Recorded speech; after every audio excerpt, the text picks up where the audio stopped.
authorized to fire at will.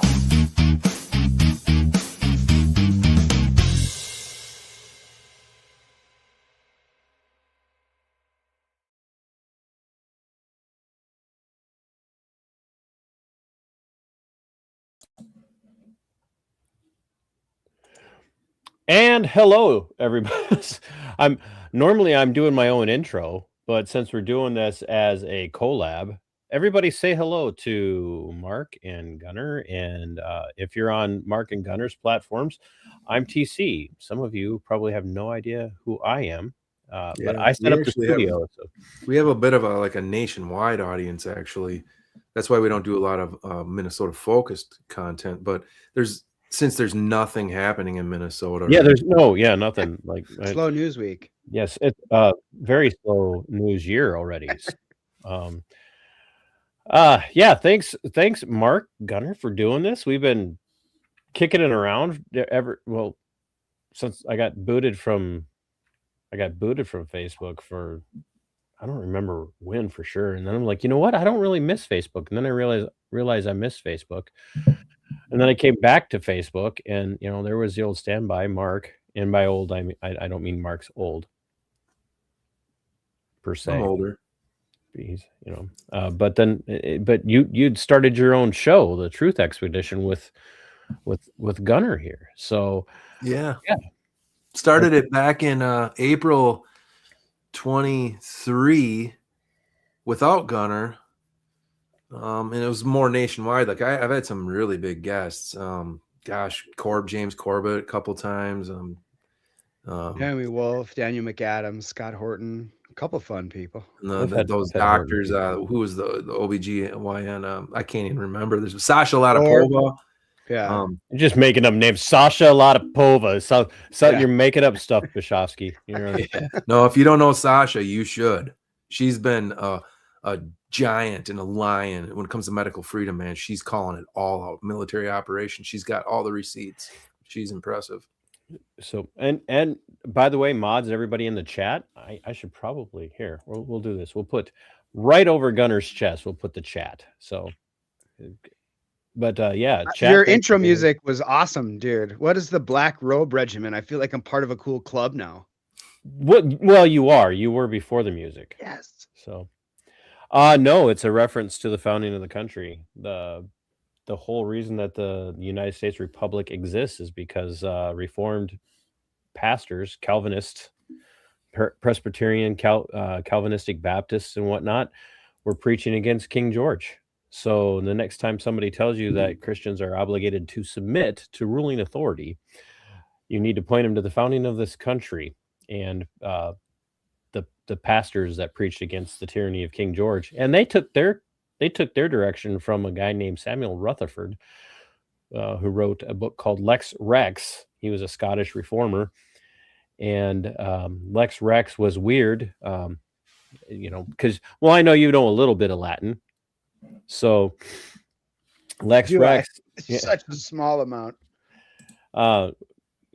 Lex Rex was a switch because Lex is law, Rex is king.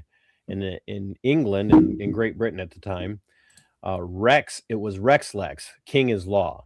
And Rutherford wrote Lex Rex, which is the law is king. And it made him very unpopular with the crown because he was telling everybody, no, natural law or God's law are superior to the king and his law. And if they're passing laws or implementing laws that violate God's law or try to circumvent God's law, you are not obligated to obey it. And that's, I'm sure you can imagine that didn't work out real well for Samuel. He was not real popular with the crown at the time after that. So, and that's where a lot of the founding fathers took their influence from the pastors of the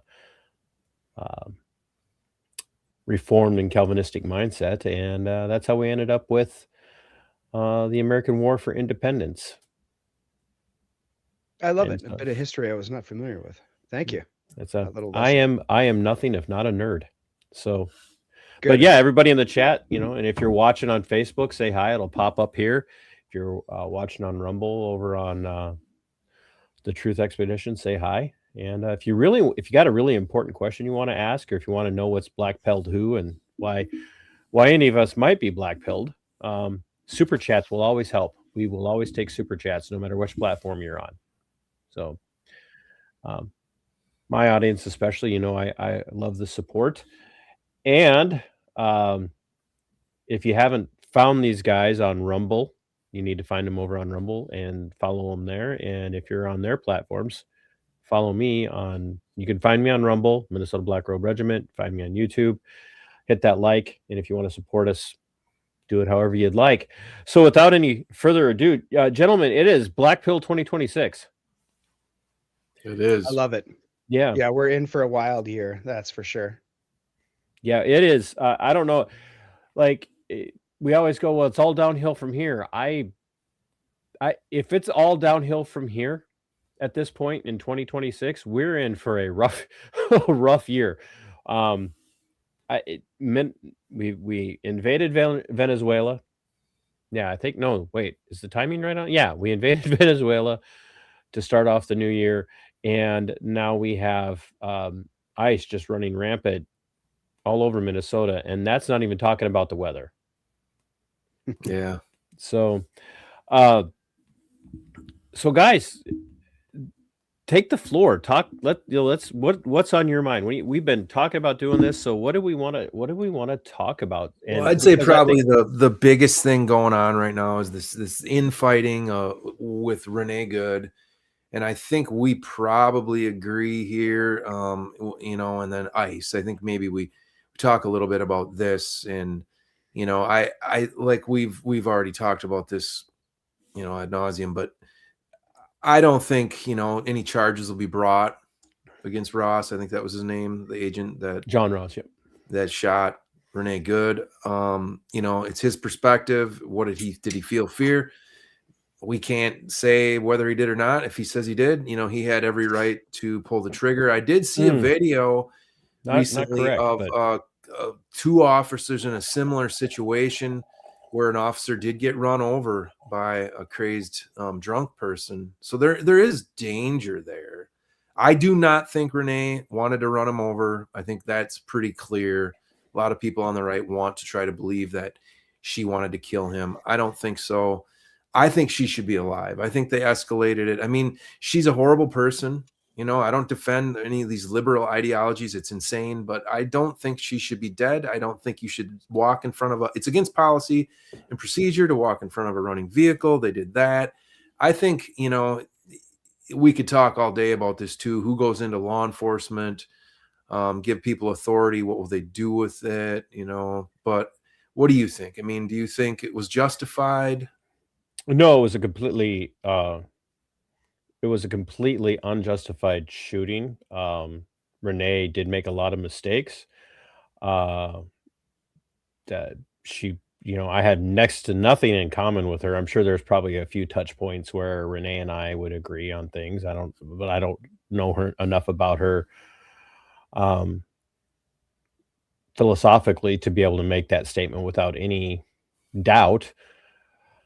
But that being said, the onus in every situation where law enforcement is involved is not on the non-law enforcement individual. The onus is always on law enforcement. And the one guiding principle with law enforcement is Constitution outweighs policy and procedure, and it always outweighs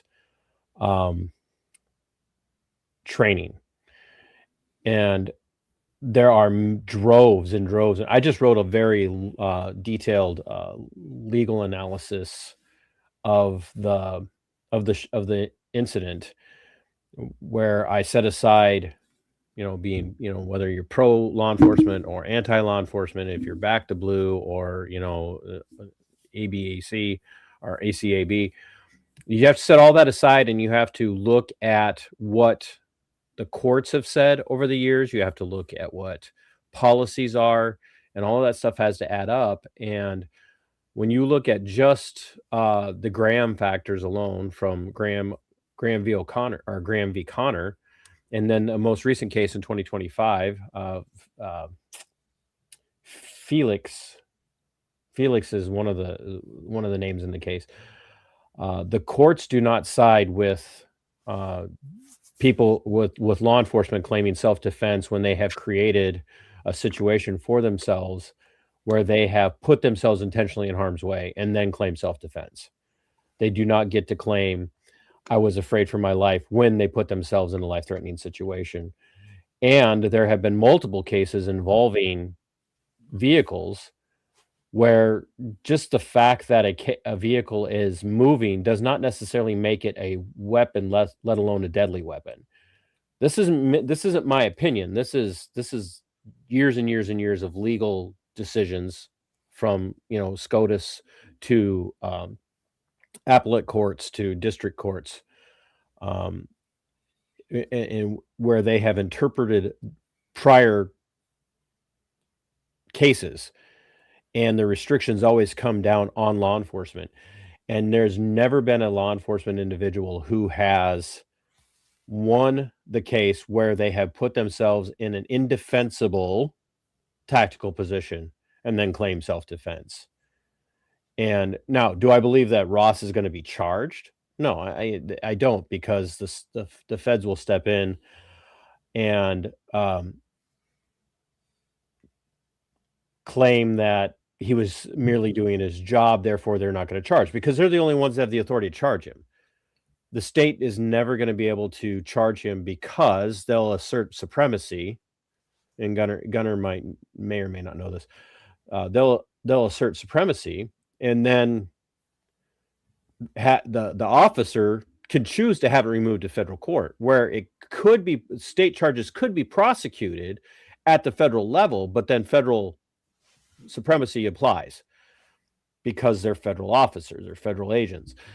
And so I just don't see it going anywhere, but that doesn't mean there isn't a legal standing, at least from a civil standard.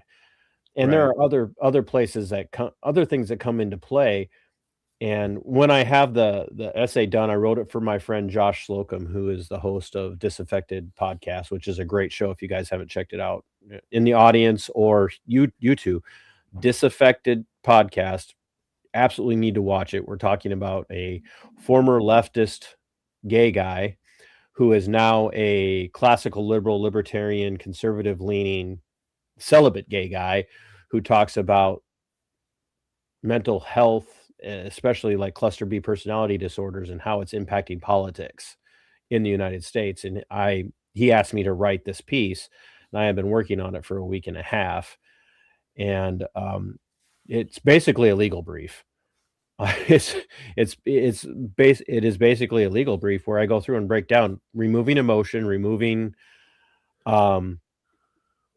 personal perspectives on law enforcement and the need for law enforcement reform. Let's just break down the facts. And the facts are, in this situation, the officer created the very environment which led to the shooting.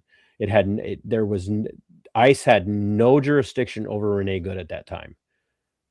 That any jurisdiction they had to, like, even to stop her and arrest her, had to have happened at the time of the commission of the crime. And in the moment, there was no crime for them that at a federal level for them to involve themselves in. And ICE has no jurisdictional enforcement capability in the state of Minnesota when it comes to Minnesota state statutes. None. They cannot pull you over for speeding. They can't pull you over for parking. They can't stop you for parking. They can't lean on Terry v. Ohio for any of their arguments. They can't lean on MIMS. And if you watch, and Gunnar, once again, correct me if you think I'm wrong. I'd love that. Well, I don't want to be wrong, but they can't lean on Terry v. Ohio. They can't lean on MIMS. They literally violated the Constitution of the United States when they ran up telling her, get out of the fucking car, and reached into the car. Immediately invokes Fourth Amendment violation, because crossing the window that is crossing the threshold of private property. That vehicle, even though it's on a road, is still subject to a warrant. They cannot cross the threshold of that window because they didn't have Terry v. Ohio. They didn't have Terry to lean on because they had no probable cause of a crime that she had committed in that moment. jurisdictional crime because she was blocking a roadway. But I that would is- say Even there, I she would say wasn't the way, blocking the the road. way they're going to argue this is obstruction, and They don't that even she have was being that. lawfully detained because of obstruction. Hmm. And then in that analysis, what I If it would was do, tied to their actions earlier, but then they had to have a warrant. I think if you're actively obstructing, you wouldn't need a warrant. But was she actively obstructing? And that's It seems from what I heard that she was driving around and doing that for a good like portion of the day or like the morning. couple hours. So she was actively following them around and obstructing. And then but that was the time for arrest. They had in those moments is when they were obligated to make the arrest. This was removed from those moments. And I this think if you have somebody who's actively obstructing, I don't know. I mean, I don't know what the case law on that would be, but if they're actively obstructing, they could argue that they're lawfully detained if they're able to detain. And then I think the other thing of interest here is there's a recent opinion. There's a Ohio v. Grubb. You should look at that case. That's an unfortunate one, but it's where an officer was called to the scene of shoplifter. Lady gets in her car. She happened to be pregnant. Same kind of situation. Officers standing in front of the car. She tries to run him over. He gets her, and unfortunately, she passes. And the court said that it was a justified shooting because he had imminent fear of bodily harm. And so that's where I think with the John Ross shooting, what we see is him walking in front of the car, intentionally placing himself in that position prior to. I think that's where we're gonna have to like deconstruct a little more. I think this is like a strange Rorschach for everyone. You know, it's like, what is he doing here and in this moment? Because I agree. Like my heart says this person shouldn't have died. I don't think that Renee Good should be dead, and I do think that this police officer was trigger happy, but I think it again is going to hinge on the officer's perception of immediate fear of bodily harm. And when he walked in front of her, the car, it seemed like the spouse was trying to get in. She moved to the vehicle while she was try trying and to get get in, and then in, she realized that, and then that's when she hollered. And so that's "Go, where baby, I think go." like it probably wasn't on his position wasn't unreasonable at the time, because if she was trying to get into the car, he probably didn't think that she was trying to flee at that time. Thank you very much. That's my argument, is that Ross's entire interaction with her was in the realm of consensual interaction, and that's not just a non-legal, like, oh, we're just having a conversation on the street. In the argument from a law enforcement perspective, he was merely having a consensual interaction with them. And part of that mindset for him is demonstrated in the fact that he was using his personal cell phone to do the recording. He's walking around, he's kind of taunting them, that him recording her with his personal cell phone was him going, look, I can do it too. And I've seen this, we call it cam backing. You know, I don't do a lot of First Amendment auditing and stuff like that, but I have done some, and I do a lot of analysis of First Amendment audits that I watch.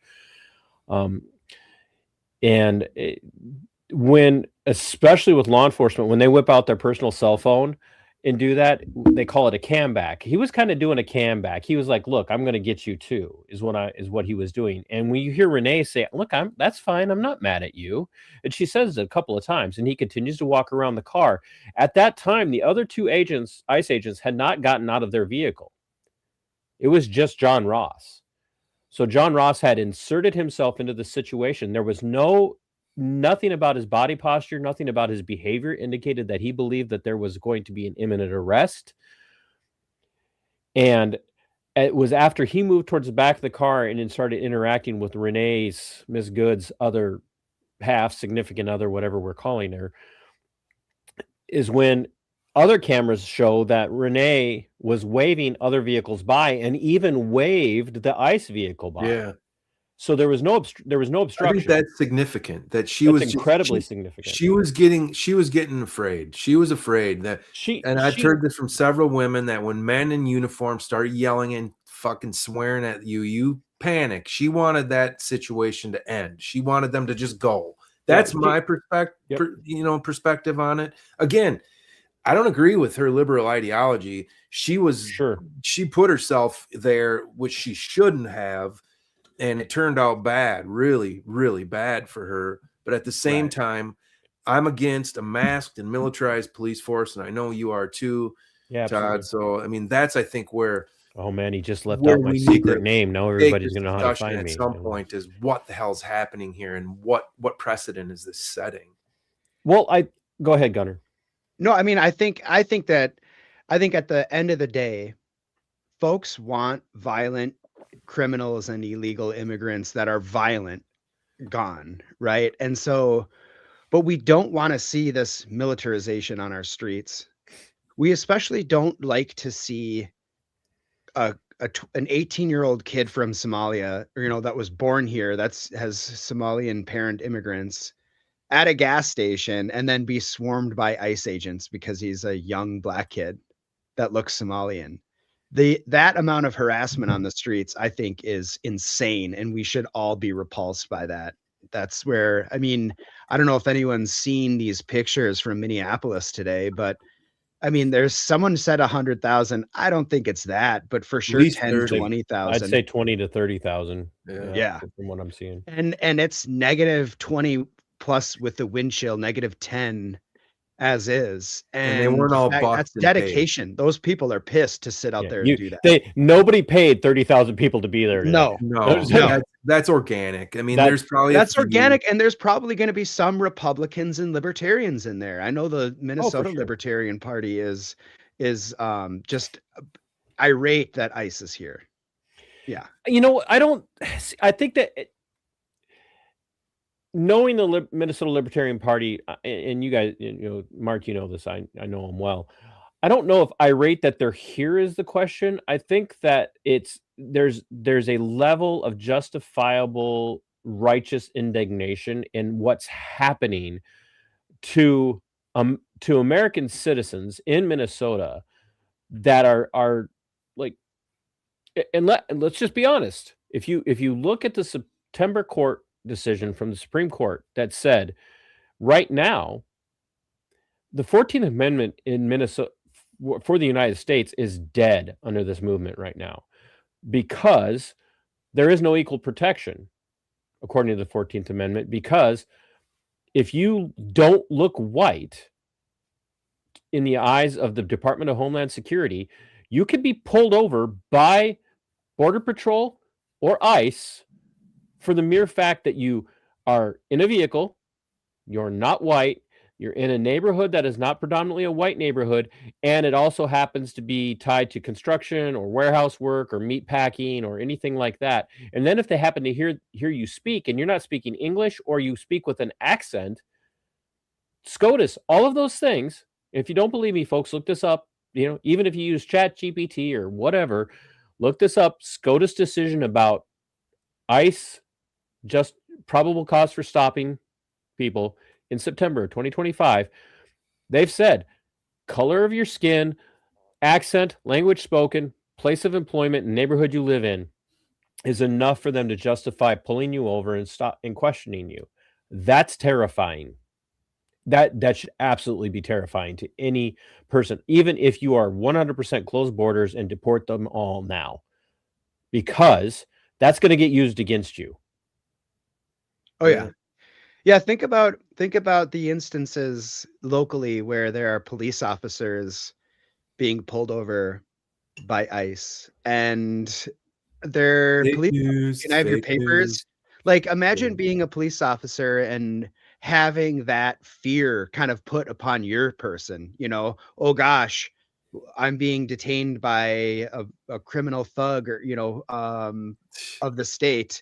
And so now I think they probably have a little bit of a different opinion next time they pull someone over. And I think that tyranny is that the hypocrisy and the tyranny there, I think, is telling and fantastic. I think it's like, I don't want that to happen, but it also is a very good lesson for law enforcement to I'm realize. going to highlight a couple of comments here real quick from this Agus. Demographics to make a logical determination of the kind of criminals that they're looking for. If you're looking for cartel members of South America, you look for people that are South American. Okay, Agus, great, fine. Did you know that the vast majority of people in South America are white? Most people don't know that. The majority of South Americans, especially those that might find themselves in the U.S., in South America, or from South America, are white. Hispanic. They're Hispanic whites. They're brown, Hispanic whites. white. Right. Yeah. There is a large segment of the population of Mexico is white with red hair, blonde hair, green eyes, blue eyes. Like, we've got this in our mind that if you live south of the border of Texas, California, New Mexico, that you are a short, little, non-white, probably kind of brown-skinned individual. And that's not true. Like, I make jokes all the time. There's a reason that there's a restaurant called Carlos O'Kelly's, because a vast majority of Irish Americans who fought on the side of the U.S. for the longest time were forced out, and they went to Mexico and fought on the side of Mexico. So that's where Carlos O'Kelly's comes from. It's not just a joke name for a restaurant. And so when you sit here and say, well, you use these demographics and you look for people that look South American, what does a South American look like? I don't know. So yeah, I think despite there being a Supreme Court case that may allow ICE to do this, it is appalling to witness. And a lot of people in the state of Minnesota may not live directly in the Twin Cities and just see what it's like. I mean, I work in Minneapolis. I see Somalians. I see the Hmong culture. I see Mexican culture and South American culture. And especially before COVID, Minneapolis was awesome because it truly was a hub for people around the world that wanted to just do commerce and be productive. And there were wonderful people from around the world downtown making it, vibrant, making it be a hub of economy and making it work. It was fantastic. And you don't see that anymore. Obviously, COVID killed the city. George Floyd killed the city. But, it's when you go into Minneapolis, and you see people and you see the way that the community actually operates, it isn't a scary, bad thing. Like, the immigration from other countries isn't a scary, bad thing. I think that, especially, we can talk about this, the reason why immigration is occurring because our CIA and Pentagon are destroying countries around the world and then creating a pipeline for immigration here. I think it's on purpose. Yeah. But I don't hate the people. I don't hate the victims that are a product of this. And many of them, most of them, are wonderful people. And I feel awful knowing that my friends know people. I have friends that are afraid to go out, do things in the city because they don't want to get pulled over for, the color of their skin. And that's crazy. I mean, when you are removed from that, when you don't have to worry about that, it's one thing. But when you actually think about it, it is unpalatable. And as an American, I don't think we should allow it. Again, I think it's okay to have some ICE operations here, but running up on someone because they're brown is no bueno. The thing that I try to get people to understand is that, and you guys probably saw, I wrote a piece that I published yesterday, that the answer to our immigration problem in the United States from the illegal side is not strictly ICE and Border Patrol enforcement. What we really need to be doing is we need to start charging the businesses that are hiring the illegals. Business owners, management. If you're hiring illegals, you get no more good faith exclusion. if we come in and we do an audit, in not a raid of your business to get rid of the illegals in your business, but we're going to come in and we're going to audit your paperwork, and we're going to make sure that all your employment paperwork is in line, and we find that you are hiring illegals and you've got 5 people working for you, or even 2 that have the same social security number, you're going to pay a fine. And if we find that this is a pattern that you have gone through, you're going to be imprisoned for that. And we're talking about a guy here who, like, I am not in favor of like even more strict enforcement, but if you're really serious about ending the illegal problem in the US, you have to start enforcing this on the businesses that are hiring these people. You have to take away the incentive to hire, and when you take away the incentive to hire, then they're not going to have jobs. And then you also have to do massive amounts of reform when it comes to social welfare programs. No more. You come to this country, you come with money in your pocket, and you live on your own. Germany did that for decades and decades and decades. You could not immigrate to Germany unless you had enough money to live without a job for, I think it was 3 to 4 years. You had to have enough money in a bank account to prove that you could live without being a burden on the state for 3 to 4 years. Otherwise, you couldn't migrate to Germany. And that's what we need. That will solve the problem, because that ends the incentive. And then we have to also acknowledge, and Gunnar, you pointed at this already, the reality is that this problem was created by Republicans and Democrats. They did this intentionally. They opened the borders. Sure, Biden let in a lot more than everybody else, but it's just a cascade. It's just an avalanche. It's a waterfall, if you will. But keep in mind, Ronald Reagan, everybody's favorite conservative, granted amnesty to a massive voting bloc of illegals. He granted amnesty to illegals because they all tended to vote Republican. Yeah. So don't sit here and tell me, oh, it's all these damn leftists. No, it's the 2 wings of the same bird that have created this problem, and now they come to us and said, hey, look, we have a problem, be outraged. Then they wait for everybody to get outraged. Absolutely. Problem, reaction, solution. Yep. It's the I'd like to Hegelian say dialect. something though about, so the handouts, I agree, come here, you don't get, maybe if it's like a Somalian where they're a refugee and they, we've destroyed their cities, like maybe we help them for a little bit. There should be a time limit. But how many Hispanics come here looking for a handout? It seems to me most of the Hispanics work, like they're up here working illegally, but and then we're being told they're all criminals, rapists, murderers. I mean, I'm sure there's a few of them, but seems to me most of the Hispanics are here giving us cheap roofing jobs and providing us with cheap produce and things like that. I mean, wouldn't you agree that most of the Hispanics aren't coming up here for a handout? I think Africans, the Somalis, 81% are getting some form. It looks like 27% of Somalis get cash help. And then, around 50 or so percent get Medicaid or food stamps. Absolutely.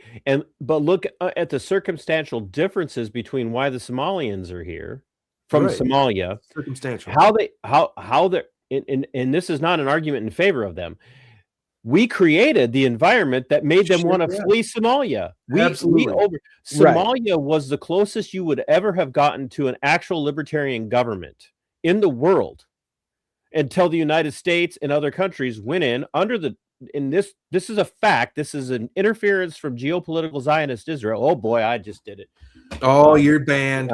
I just you're did debanked. it. Oh no, we're on YouTube. Ah. Oh no, they've been really happy with me and my anti-Zionist stuff lately. Geopolitical Zionist Israel worked to destabilize with the U.S. Somalia so that they could orchestrate the formation of Somaliland. And why? Because they wanted Somaliland, because most people don't know this. There's a massive Israeli military base in Somaliland. Yeah. Would you agree, though, just taking a step back, would you agree that most Hispanics that come here from South America and Mexico come here to work? I would definitely say Central America. I can't speak to the demographic on as you go further south into actually the South American continent. I don't know, but definitely in Central America. Most of them don't even want to live here. They want to come. They're used to migrant working. They're used to migrational working, so they follow wherever the work goes. And somehow they ended up in Minnesota, and they were like, it was like when the first natives came across the Bering Land Strait and found the North American continent, and then they were following the herds across the frozen. Here's a comment we got to address this. Don't kid yourself. They come here get as that. indentured servants to the cartel until they pay their debt. How many Hispanics? How many? That's not. Yes, that happens, but it is not the totality of them. It's that very happens. But I mean, when you walk around on the street and you see, the people that are working in restaurants and washing windows and roofs on houses, doing the Amazon delivery, they're not being trafficked, or they don't have an indentured servitude. But it does happen. And I think that's why obviously we need to close our borders and not allow this type of activity, and certainly not fund it and funnel it. I mean, I think Tucker has a documentary out that follows the pipeline and calls out the organizations that are in charge of it. And, at the end of the day, I do think it is a purposeful activity that's going to bring that is attempting to bring the downfall of the United States through this division and chaos. And I say, I don't care. I'm not going to allow it. If somebody's like, oh, you need to hate this person because of this reason, like, I'll, find my own reasons. But for this point in time, I haven't found any reason to be spiteful against immigrants that were victimized by our own government, and likely theirs as well, but certainly ours. Well, and if you talk about cartels too, who's a more dangerous cartel, a Mexican drug cartel or a United States government cartel? The United States military. Well, yeah. Cartel. You think, do we run guns and drugs around the to world? Gangs and stuff? The CIA is definitely by far the most dangerous cartel, and it's I don't care who you are. You look at Mexico, how he feels about the CIA cartel. Yeah, Iran Contra pulling opium and heroin out of Afghanistan. I mean, the CIA is the world's most prolific drug dealing organization by far. Right. Oh, I mean, that's what people need to realize. The finders, man. the finders, like theater. Finders, like the government is just so corrupt. If we don't, and I'm going on a tangent here, but if we don't unify, find moderates on both sides that recognize we're being scammed, they're stealing our money, they're destroying our world. If we don't come together and unify, we're screwed. If we're going to keep, Mark, do you think that's an issue of being a moderate, or do you think that's an issue of having your philosophical, socio-political, socio-philosophical perspective not being moderate, but actually being constitutional, being originalist? Well, yeah, and that's why moderate. I mean, I think you can't talk to far left liberals. Like, you're never going to get them to understand. I think what I'm saying is moderate. Like the average mega voter either. Definitely the far right. They're never gonna. They're bootlicking Trump, man. They would, I would. Well, here, let me say it this way. I don't think the average mega voter is not far right. They're mega. Far right doesn't want anything to do with mega, for the most part. They do not like mega. What do you define as far right then? I think there is a segment of the far right that is, and I think you're starting to see this self-replicating breeding system happening within Christian nationalism right now. That is incredibly far right, very far right, and they're not, so like Aga says, far right means limited government, for left means overreaching government. No, far right is not limited government. The far right is not a limited government movement. They are very much an authoritarian, totalitarian movement.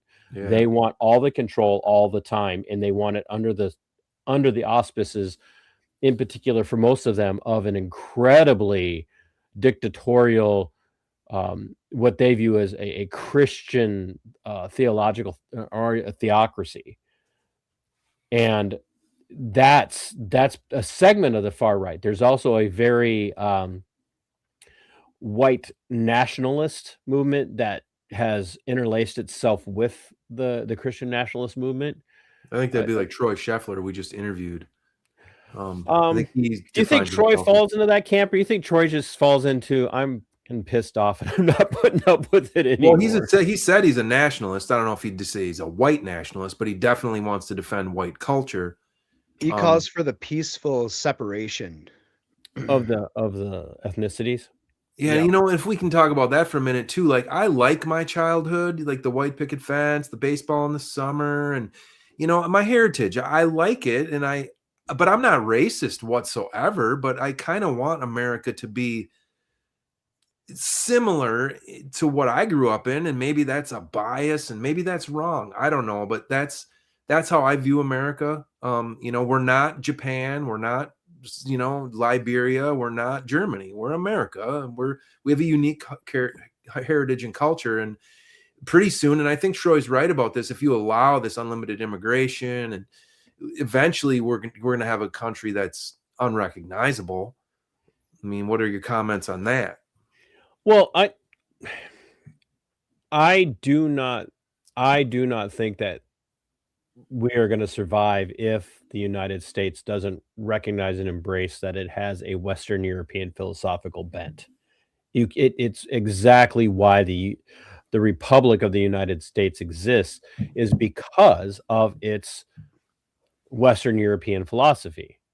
That it's just and that sprung up from the Aristotelian philosophers, and Aristotelian philosophy is what gave rise to the Western European philosophy, which was then also influenced, of course, by Christian doctrine and dogma, a combination of Roman Catholicism as well as the Reformation, especially Reformation theology. And so the great philosopher and Christian theologian Francis Schaeffer, if you've never had an opportunity to read him, you really should, just from his philosophical perspectives alone. He said we have to recognize that North America, the United States, and Canada in particular are definitely Western European countries, even though we're not in Europe. And we have to embrace that. But the thing that we have to embrace about that is what the North American Republic of the United States has done very well is, up until about really the end of World War II, was indoctrination is not bad. Programming is bad. Indoctrination is not bad. Dogmatic teaching is not bad. We should all be dogmatically teaching our kids or grandkids our beliefs. And if you're not, then like somebody else will step in, and government, the state will step in and teach that. But we began to lose that. But what made the Republic great, and there again, it had started to whittle away before, but especially up until the end of World War II, was the reality that everybody came here, didn't matter on their nationality, it didn't matter on their ethnicity. Everybody came here to embrace that Western European philosophy of individualism, of self-possession, self-ownership. And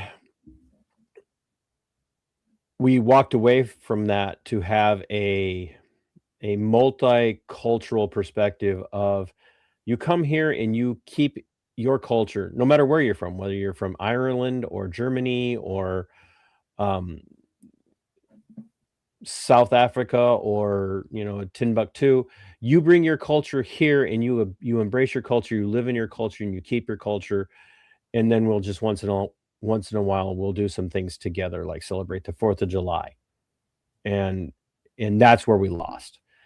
And so I think there's a balance where we say, no, you can have a Western European philosophy without being white. But we've tied having a Western European philosophy to being evil because white people are genuinely the only evil people out there. And that has been the death of the American Republic. That and some really, Republicans and Democrats, but that's just me. What do you think, Gunnar? I liked how you said it today when we were on the phone. What is America to you? A set of ideals? It's a set of ideals that we subscribe to, you know, and that's where I look at, I'm Irish. And so I look at Ireland and North Ireland. And I think about there are places where like free dairy. If anyone's unfamiliar, look up free dairy. Okay. It's a place in Ireland where the locals have refused any law enforcement. So they have private police. Yeah, yeah. But so the reason is because they hate the English so much. I mean, like if there's an English patrol that go through the streets, like you can look up pictures from the 50s of kids, Irish kids throwing rocks. And now it's worse. There's like, barriers. And I mean, it looks like some ghetto in Africa or something, but it's the Irish. Okay. And it was people who created the division artificially amongst them, the British, right? In this particular instance, but that echoes to today. And so if my own Irishman can be at odds, then we can be at odds with anyone. And I just refuse to live like that. I think that America, again, is a set of ideals that anyone can subscribe to. And so, yeah, it's hard when you have people that move here and they don't assimilate it to a degree, and they are a leech on the system, and they hate the system. They hate America. They're here just to exploit it. Well, that's not good. We don't want that. But we do celebrate ethnicity in different ways. I mean, in St. Paul here, we have a huge Irish parade. I'm not sure if I want that to go away, and then there's also other cultural festivities that occur. Hmongs do stuff all the time. There's Somalian activities. They don't impact me because I don't go to them, and so like I think that if we have an organic immigration where people are, let's say there's an Iranian professor or someone from South America, let's say if we actually didn't have this open border crazy influx, and we did have the ability to be charitable, and it wasn't, people exploiting it, people who actually wanted to come here that needed assistance. If it was a small trickle of people that came in legally, I don't think people would be upset by that. So, I think that if we didn't have this artificial division, I think if we didn't have the immigration policy that was forced upon us by the CIA, and I think it has a lot to do with the Zionist bent for Pax Judaica. I think that's what this is really about. Absolutely. Yeah. I think that's what this is really about. So while Pax Judaica and the people who are behind this are like, we'll put all these people in and then there'll be chaos. I'm just going to eat curry and celebrate with my friends while we try to overthrow the Fed and stop forever wars. That's what I'm going to do. Well, yeah. And but that you brought up the Pax Judaica. I do think that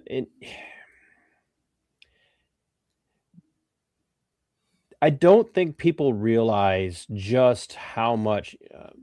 I do want to say this real quick. So August talked about the nationality of being American earlier. First of all, American is not a nationality.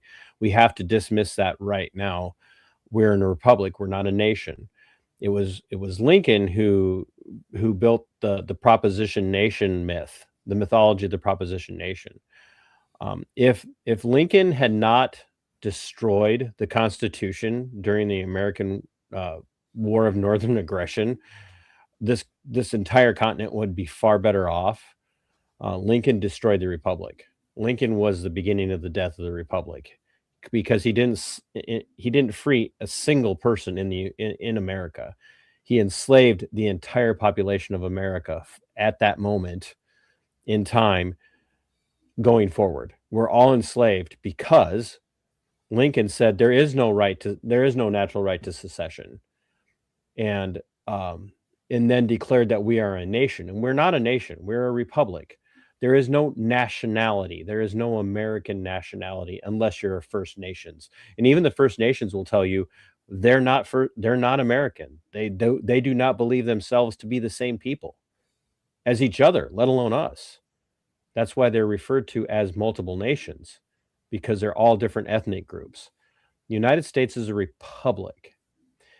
What made us different than the Roman Republic was that you chose to, you intentionally made a decision to become part of the republic and its values. And that's what Lincoln destroyed. He enslaved us all to a strong central government that the Federalists and the Anti-Federalists all hated. Yeah, and So- Lincoln was also a racist who brought us our first income tax. Income tax didn't start with the Fed, and he also created the IRS. So for those of you out there thinking Abe was just like, freed the slaves, I mean, they did become free after the Civil War, but he was a racist son of a bitch. And so stressing that part, that Lincoln's not the hero everybody made him out to be. What we have to also realize is that at the end of World War II, the Bolshevik Zionists got their wish. They got control of a tract of land, but ultimately they got control of the United States. It just took them a long time for the fruition of that control. And that control really came in the 1950s when they were able to convince the United States to overthrow countries like Iran. 1953. You look at what the Mossad, what geopolitical Zionist Israel was able to get Great Britain and the United States to do by overthrowing Iran. And it's just been a snowball from there, where they have continued to gain influence in the United States. And you're right. Everything that's happening now with people coming into this country has all been part of this plan by the Republicans, by the Democrats, and the Zionist influence there to undermine and whittle away the American resolve to be an American people of their own. You cannot look at Congress right now and find more than 3 people that are not totally sold out to making Israel first and selling out the American people at the behest of Israel. Absolutely. I got a question for you. This viralized this. There's a comment on there that he says these 2 guys are making up history. I'd like to know what parts he thinks we're making up. If you can add a comment there. What are we making up? That Lincoln created the IRS, that he brought us our first income tax, that he was a racist. What are we making up here? I'm curious. Yes, I would love for you to debunk me, because you will not be able to do it, and you will definitely not be able to debunk. Pretty sure he's talking about me and Gunnar. The doctor in the room. He's made several comments about how we think, Gunnar. I would love to see this guy debunk, and I am not a fan. Or maybe he's commenting on someone else and he's like, oh God, I'm getting flamed. But otherwise, I'm happy to get some clarification. If you think we're making piece of history that we're happy to be educated on. But I think for the most part, the 3 of us have shed our indoctrination and are looking at things with honest and objective eyes. And it's difficult, when you're in the matrix, to get out of it. But that's why we're doing this, is to try to wake people up. And there's always going to be a little bit of agitation. People are uncomfortable with these types of discussions, so they throw out ad hominem without addressing the issue. And again, this person might be great, I don't know, but I'm happy to be wrong on things as well, because that's how we learn. You think Indians have been here since they were if you had been listening long enough and gone back to the start of the show, I talked about how the Indians accidentally got here. So it's like, you think Indians have been here since they were created? I don't know what that means. What does that mean? And what Indians are we talking about? It seems, are we talking about dot or feather? I don't know. Yeah, dots. Are we talking about the Mormon style Indian? Like what are we talking about? What do you sorry, TC, yeah. What do you think of have you heard of the Pale of Settlement? The what just wishes? The Pale of Settlement. The Pale of Settlement. Right. Yeah. Maybe give me a 10,000-foot overview, and maybe. Okay, I will. And then we also have to do black pills. Like, oh my God, we haven't done any of that. This has been all black pill. What are you talking about? I got about 10 minutes. You can go. We got 10 minutes. We got a rapid fire. Pale of Settlement. Check it out. Catherine the Great of Russia created geographic boundaries. And this is not a good thing. I don't like this, but I think it's a black hole of history, and it explains a lot of current geopolitical events. But the Pale of Settlement was when Catherine the Great of Russia banished Jews to a geographical area that is Ukraine, Poland, this area today.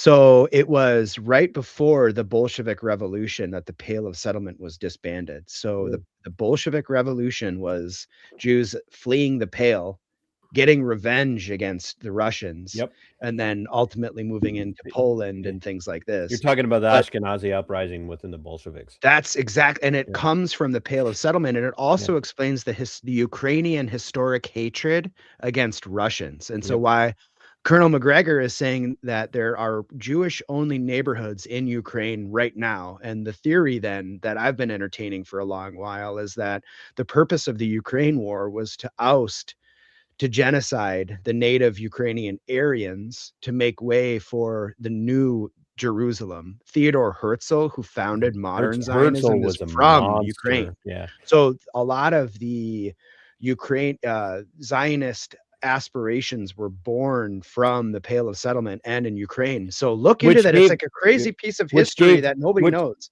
Which gave rise to two things. And Mark put me on a time limit. Damn you. Mark's We'll been have to at do it it all. again. That's a good thing. Yeah. Oh, I is famous. I will make you. That gave rise to two things. One, first, the Zionist movement was literally called the Zionist Marxist movement. And their first look was into Central and South America. They were looking for their homeland in Central and South America, and they could not find anything. Ironically, they looked at Argentina, which they realized might not be a great place for them to land after World War II. Two, when they got into the Palestinian area, they began to look around and go, we can't fight this fight. The Palestinian Jews, the Palestinian Muslims, and the Palestinian Christians do not want us here. And that's where Somaliland has come from, because they literally go all the way back to early 1900s and say, we're going to start looking at this area over here in northern Somalia, because we can for lack of better, terminology, we can like geoform that and all that, and we can move in, and that's where Somaliland is coming from. And all of this is intertwined. People have to understand this, and so anybody wants to hear this. This is not hatred of the Jewish people. This is hatred of Zionism, because Zionism is not Judaism. Right. Zionism is a Bolshevik, is a communist Marxist movement meant to destroy the world. Right. And lo and behold, what are they doing?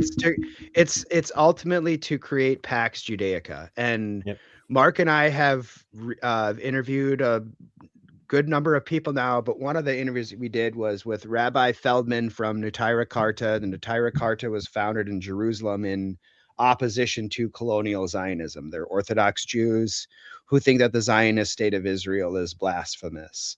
And it's an incredible discussion. The guy is right on in so many areas. TC, have you heard of the Havara agreement? Have you heard of the Havara? Yeah. Okay. Yes. Yeah. Okay, let's do black pill. Let's do rapid fire black pill. Mark, okay. Mark, what's your first black pill? My first black pill? Do we need to come back to you? Are you fading, Mark? Do we need? Yeah, come back to me. I mean, okay. Okay. No, I got a list here. Okay.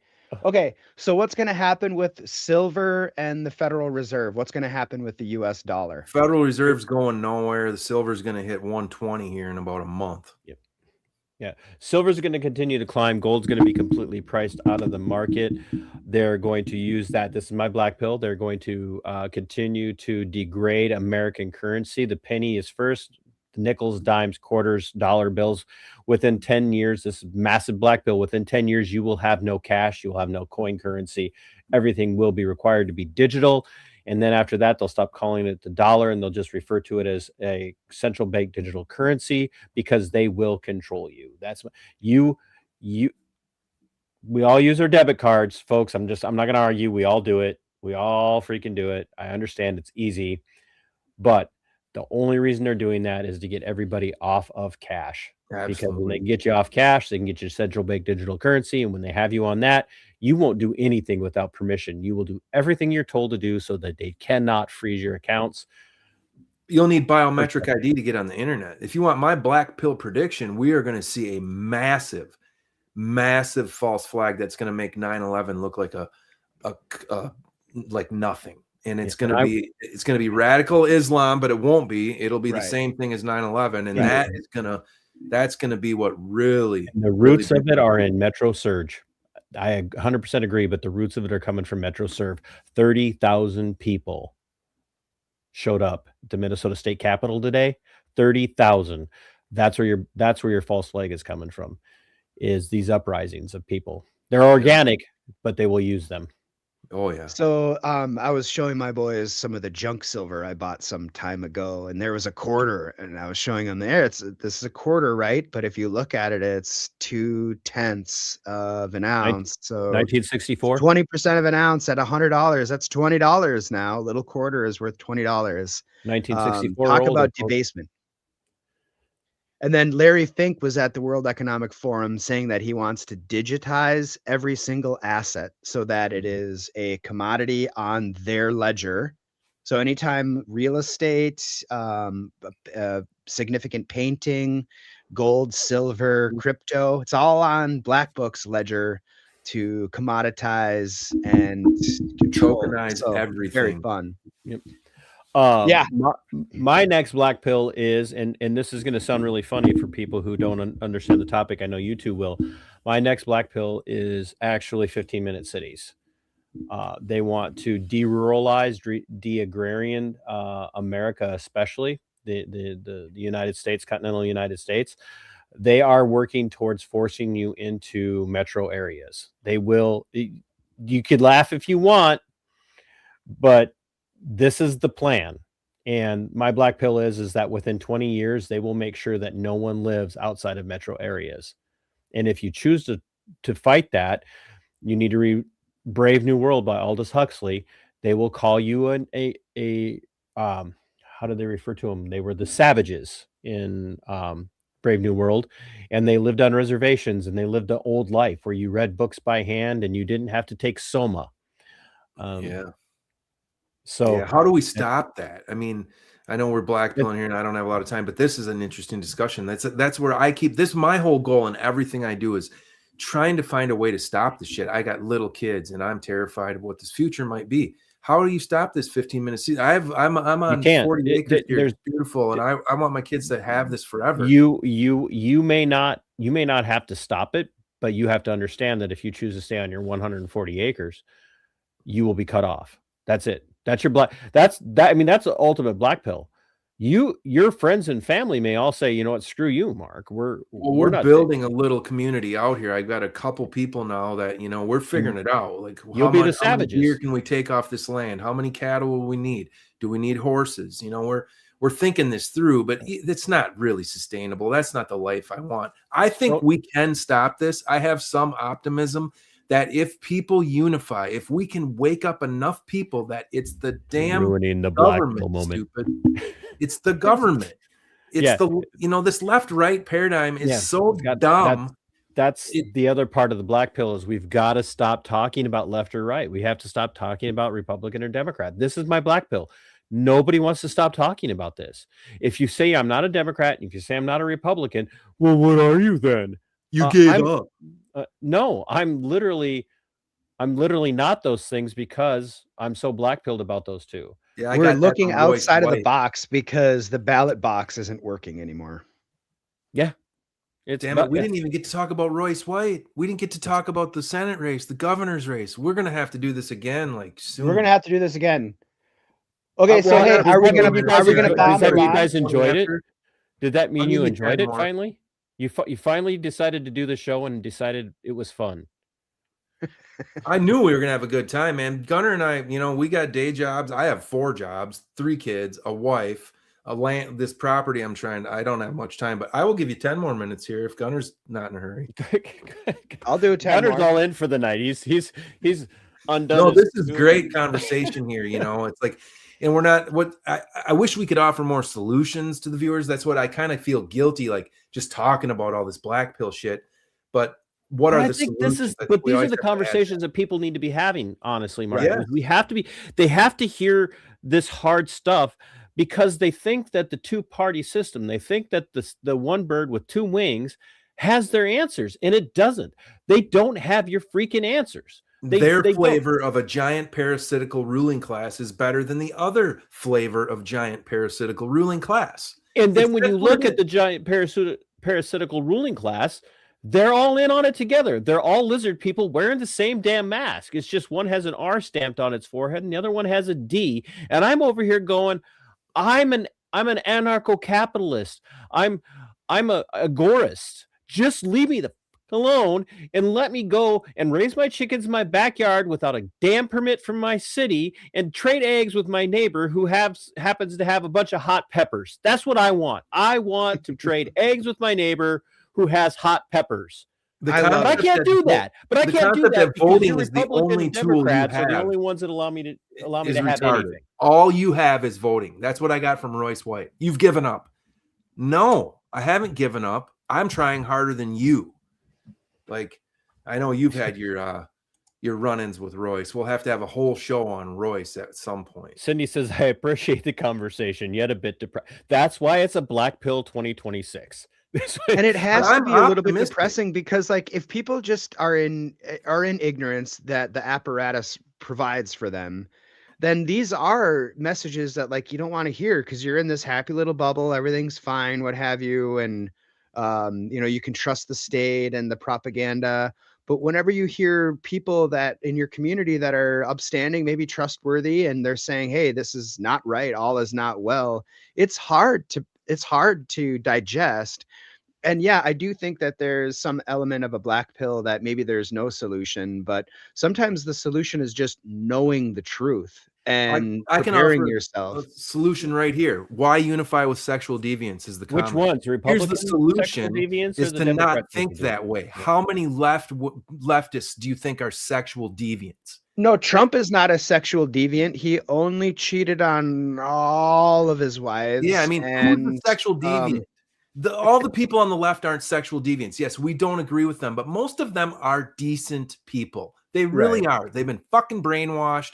They're ridiculous in their ideology, but they're decent people. And if you can black pill them and get them to realize, like, hey, these are petty differences. What we're fighting over here is petty compared to this government destroying our entire existence. Here's a perfect example.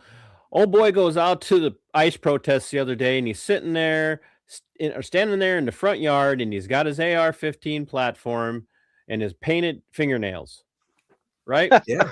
And excuse me, I'm going to get a little crass.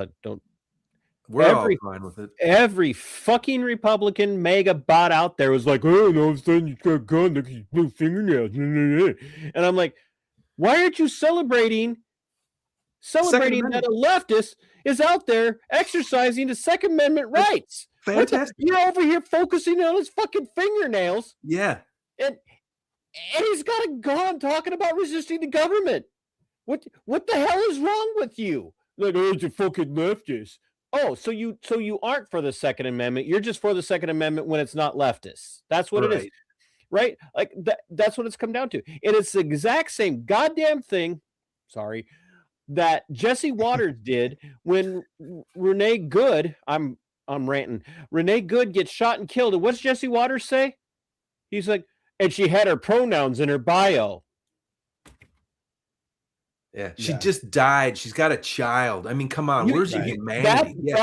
She deserved to die because she had her pronouns in her bio. Because she's been so thoroughly indoctrinated by your government. Yes. You want to know? You want to get your kids away from the sexual deviance? Get them out of the government schools. Educate them yourself. Demand that all government funding of all education cease, and we'd change this world in a heartbeat. Yeah. But most of you are going to go, I can't afford to educate my own kids. I don't have the time. Oh, there's a way. Stop fucking watching football. Yeah. You know, another thing we can all do is stop voting and stop paying taxes. It ends overnight. Well, in days. If nobody voted, which voting is nothing more than giving them consent, it really is, in my view. I feel like it's all theatrics, it's selections, and then taxes, fund. I would actually agree with you. I think if Thomas Massey said this perfectly to I think it was to Jimmy Dore the other day. If you guys don't watch Jimmy Dore, by the way, Jimmy Dore is hilarious. Yeah. He's amazing. Love Jimmy. Yeah. I love Jimmy Dore. Dave Smith, Clint Russell. Clint's a friend of the show. Just Clint probably wouldn't appreciate me saying that, but Jimmy Dore, Dave Smith, Robbie the Fire Bernstein, all of these, Tom Woods, Brian McClanahan, all of these. But Thomas Massey told Jimmy Dore the other day, he said, after the primaries, don't vote. Don't vote after the primaries. But where you should be voting, and this is a big emphasis on mine. If you guys pay enough attention to my channel, I've got an entire segment, Think Local, Act Local. The things that matter the most are your city council, your school board, and your county commission. Those are the elections that matter. Those are the elections that you can control. And you can do it with one voice. You can do it with one voice. You can go in and actually change your city council. You can go in and you can change your county commission. You can change your school board with one voice. All it takes is one person going in, paying attention, speaking out. And I just did this last week. I went and showed up at my city council meeting and said, you'd all better not say yes to data centers when they come for you, because I will bring so much heat on this city if you do. And the amount of people that reached out to me afterwards and said, thank you for saying that. You can't change the federal elections. These are determined ahead of time. But you can control your city, your county, school board, sheriff to some degree. You can control all of that, but you have got to be willing to put in the time and the effort and make the sacrifices. And if you're not, I'm going to tell you what George Carlin says. You ain't got no right to, you have every right to bitch if you decide to not be involved. But what I will tell you is if you decide that you're not going to get involved and all you're going to do is sit around and bitch, then shut up. Just shut up. Don't complain. I don't want to hear when they come for you and put you on the cattle car because you're not going to get the jab or you won't give up whatever piece of equipment they say you're not allowed to have. Then you might just shut up and get on the cattle car with them. Yeah. Another black pill. Bring it, Gunnar. Okay. Let's do the last one. Okay. Another black pill. Trump, Gunner's having fun. Is he an altruistic nationalist, church going, choir boy, or is he a puppet of the Zionist state? Son of a bitch. He's the first Jewish president. Yeah, he is. Yeah, he sure Trump is. has never been about MAGA. Trump has been playing a role from day one. Dude, someone sent me a video today of Trump's stupidest comments ever. And then one played after another and one played after another. Oh my God. Just do it sometime. And people say he's a genius. No, literally these Q people, like he's a genius, 33D chess. Like don't lie. You know how I feel about Q.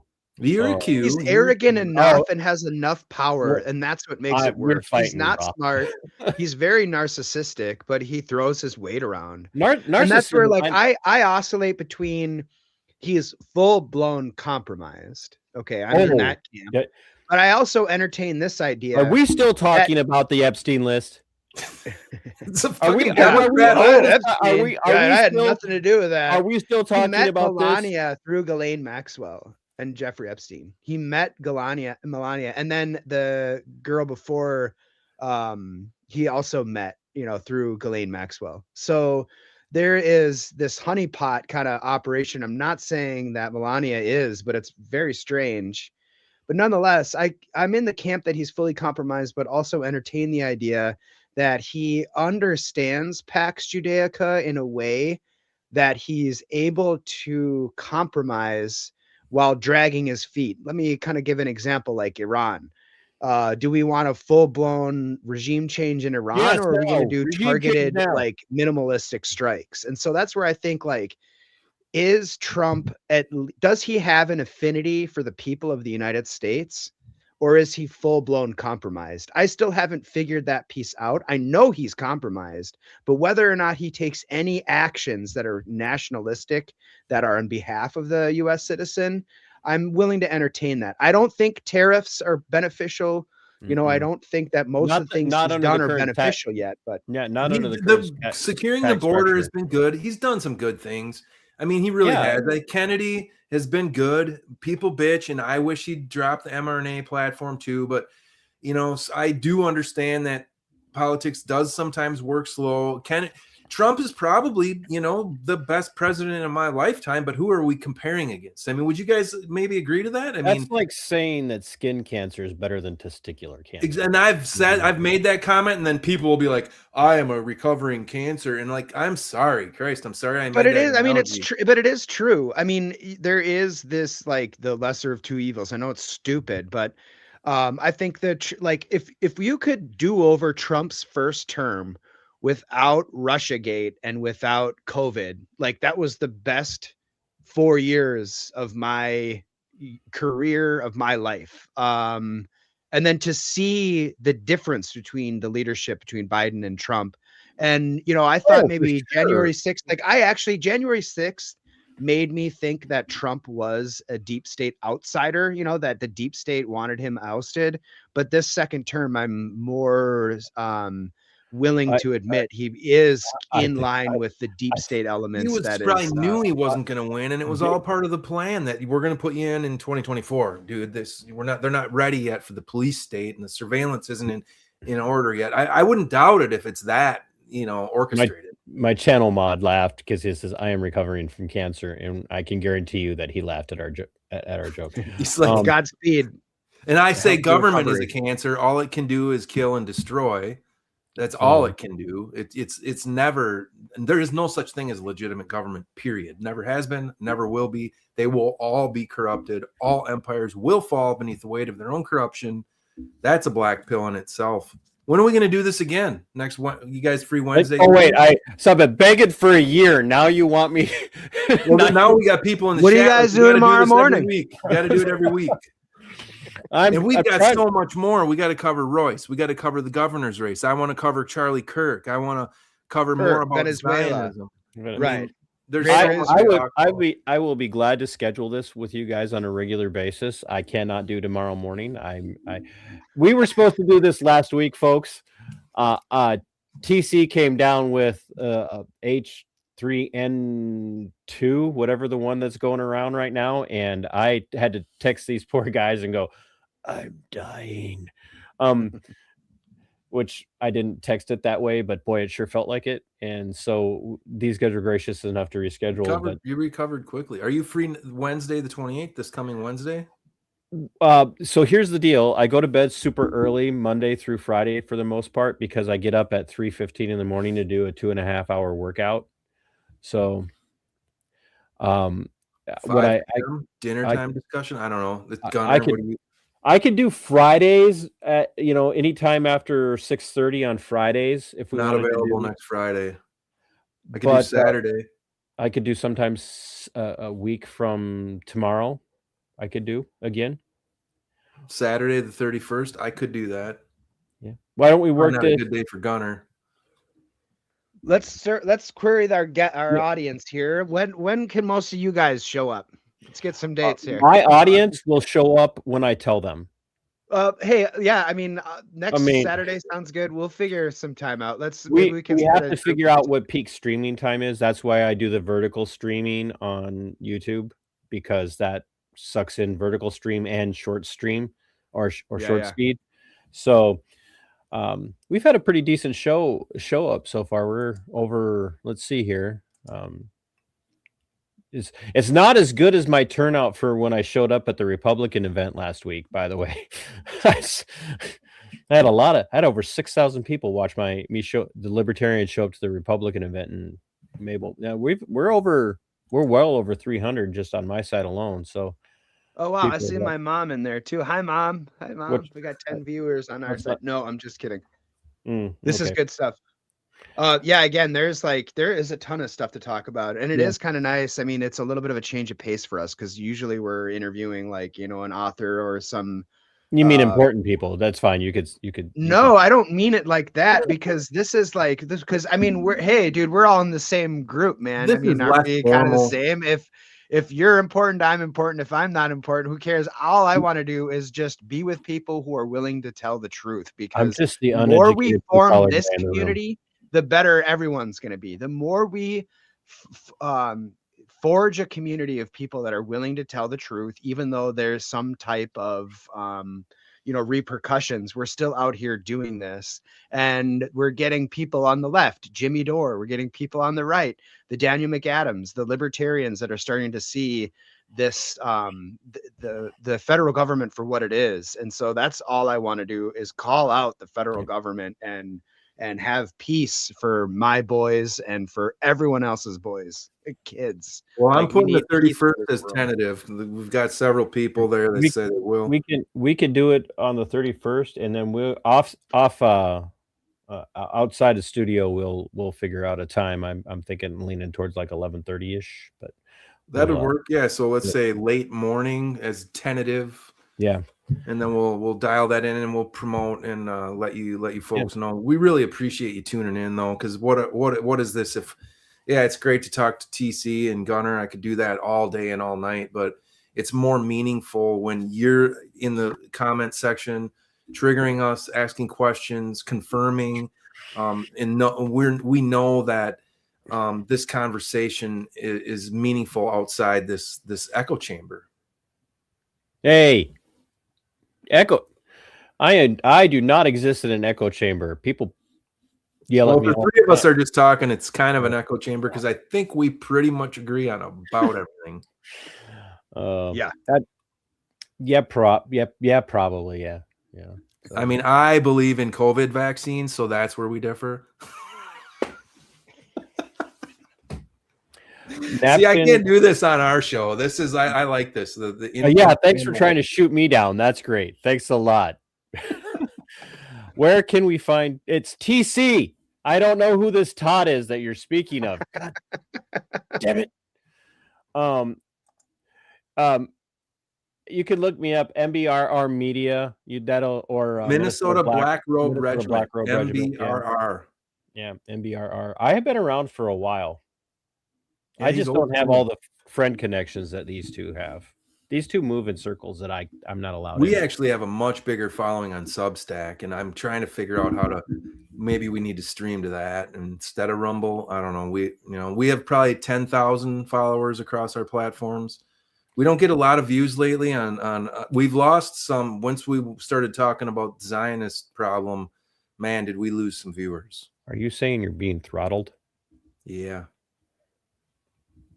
Yeah, well, people, man, there's those evangelicals, man. They love their Jews and we couldn't stream on YouTube for a while. I mean, anytime I try to add something to YouTube, it would be blocked. I mean, Aaron Siri, Mark interviewed the attorney Aaron Siri, who's doing Vax injury and things like this. And well, there you go. For a while, we weren't even allowed on YouTube, but things have changed for the better, I would say. But I also am skeptical that they're providing us rope to hang ourselves. I really that's not what they're doing. They're reading the room right now, and they're seeing a shift in the surge in podcasting that is coming out super critical about mainstream political parties.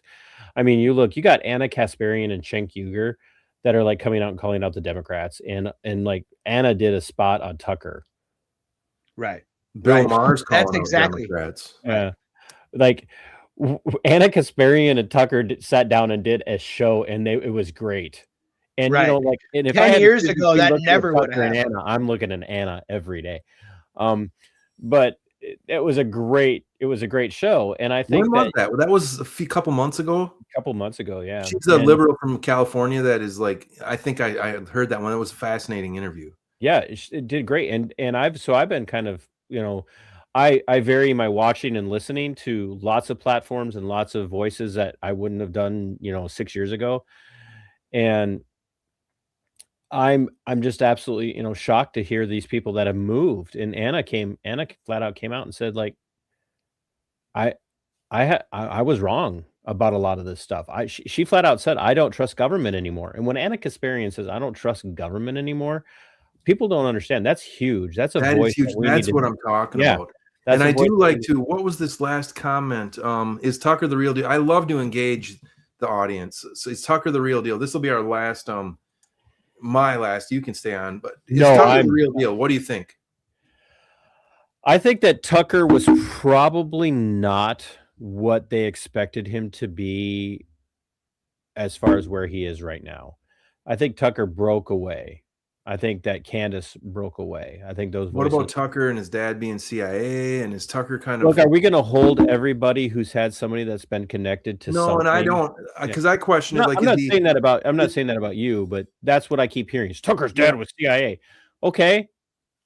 Oh, like, yeah, maybe it doesn't that, mean anything necessarily on its own, Yeah. but it could be that he's kind of controlled opposition a little bit, kind of the Pied Piper to a certain degree to bring people along on a certain narrative. I don't know. I think Gunnar's had some good insight about this. If you look at the aspirations of Pax Judaica, you need to create untenable, tumultuous conditions in countries where Jews reside, so that they flee and return, make aliyah to Israel. So to that end, would Tucker's discussion on Zionism, AIPAC, be a manufactured discussion to help create and foster a nationalist uprising against Zionist control over our federal government? That's the only avenue that I see Tucker being fake, is that he's insincere and being led into this role to manufacture an anti-Semitic base or something. I don't think that. I look at his brother. I look at the people, his guests, and the way he treats them. I think he's figured this out legitimately and has the freedom to speak out about it. And I think we should all be applauding his work.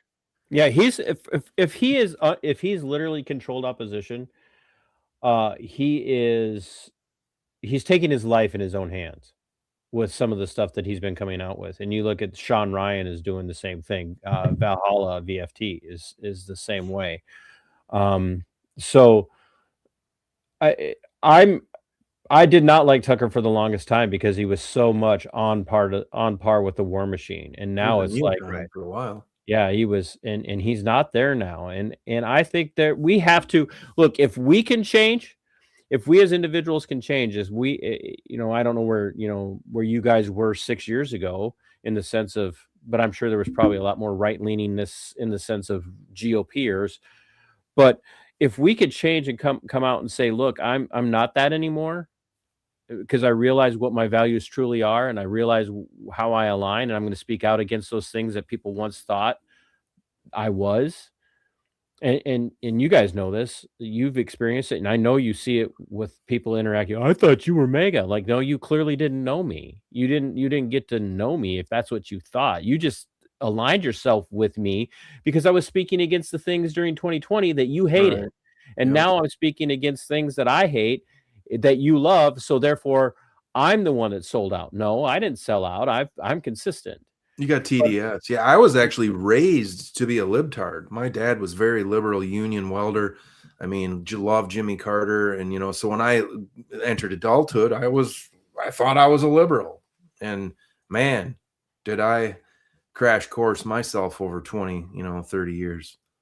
Well, and that's the huge thing, is that if I can change in the perception of the world, then why can't a Tucker Carlson? Why can't a Candace Owens? Right, Why can't right. somebody else? And I think you have to give people the benefit of the doubt too, because there is a propaganda apparatus that targets people, and Tucker was adjacent to that machine. I mean, he was a part of it without even really realizing it.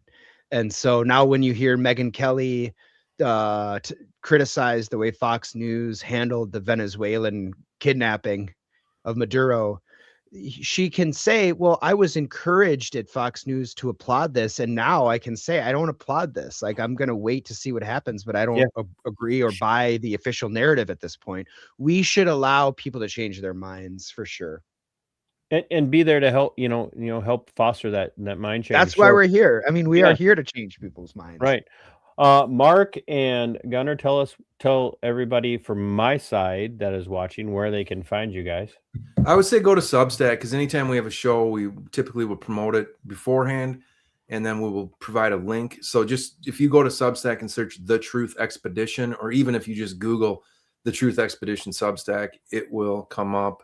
We appreciate you watching, because like I just said in the comment here, we're in this together. We're nothing without you. This is a team effort. We need to communicate and try to communicate the truth as much as we possibly can. And you can find me on Substack as well. It's just my stuff over on Substack's a lot different for the most part. When I do a lot of more introspective philosophical essays over on Substack than I do with my political and political commentary here on YouTube and Rumble and Twitch. I'm still trying to figure out the Twitch thing. So, gentlemen, we will plan on doing this again real soon. Yeah, absolutely. Next Saturday, everybody, the 31st. Look for us some late morning. But it's just late morning. Late morning, like 11, 12, hangover sometime in there. But we'll try our best to get the word out so that everyone knows. And tell your friends to tune in and ask your questions in the comment section. We'll try to address them because it just makes the show so much more enjoyable for us. Great content. Thank you, STD. I really appreciate it. Thanks, everyone. Thanks a lot. Zanzi, thanks for It's for great being to here. meet you, TC. Yes, face Good. to face. Peace, everyone. Yeah, All right, you guys, you have a great night. We are going to have a good night. kick this out of here with a little bit of that awesome extra music now. All right. See you Until guys. next time, my friends, fight for your freedom. It is yours. Fight for your liberty. It belongs to you. And Don't tread on us. Don't shed on us. Stay warm. Look out for ice. Semper Tyrannus. We are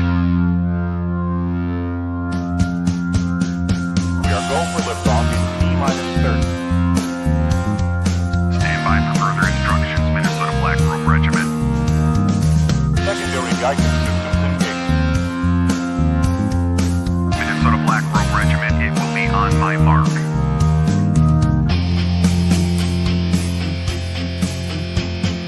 All systems are go. All systems are go. Minnesota Black Robe Regiment, you are over the target. You are authorized to fire at will.